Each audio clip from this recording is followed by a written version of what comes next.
Заключенным расширит возможности досрочно выйти на свободу. Министерство юстиции России разработало пакет законопроектов, которые способны приблизить время выхода каждого заключенного на свободу. Например, долгое следование под конвоем по этапу в железнодорожном вагоне сократит срок. Двери тюрьмы могут открыться условно-досрочно на выход и для заключенного, победившего в каком-нибудь творческом конкурсе. Проектами федеральных законов предлагается предусмотреть зачет времени следования осужденного к месту отбывания наказания под конвоем в срок лишения свободы из расчета 1 день за 1,5 дня отбывания наказания в тюрьме либо исправительной колонии строгого или особого режима и 1 день за 2 дня отбывания наказания в воспитательной колонии либо исправительной колонии общего режима либо колонии поселений, сообщили в Министерстве юстиции. Напомним, закон сегодня предусматривает льготный зачет времени, проведенного в СИЗО. 1 день содержания под стражей в следственном изоляторе засчитывается за 1,5 дня в исправительной колонии общего режима или воспитательной колонии для несовершеннолетних. При назначении наказания с отбыванием в колонии поселений каждый проведенный в СИЗО день будет засчитан за 2 дня. То есть год в СИЗО вычтет из приговора, назначенный судом 2 года колонии поселения.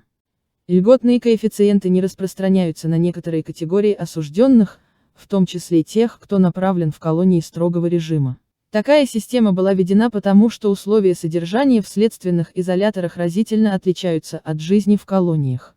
В СИЗО человек сидит под замком в камере, прогулки по часу в день. Зато в колониях осужденные живут в общежитиях и на свежем воздухе бывают чаще. Еще на зоне можно учиться или работать. Льготный коэффициент восстанавливает справедливость, где сидеть сложнее, там время теперь идет быстрее.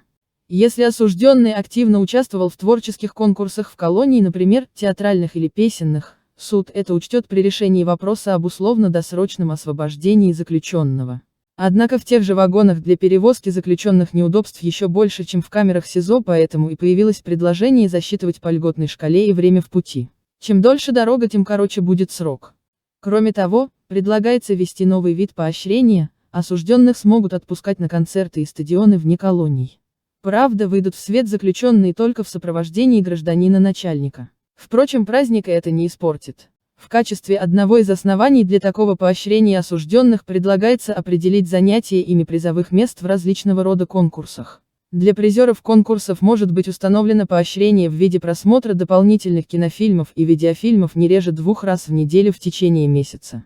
Также в характеристиках, направляемых в суд при решении вопроса об условно-досрочном освобождении осужденного, будет указываться, что он активно участвовал и побеждал в конкурсах. Суд это учтет.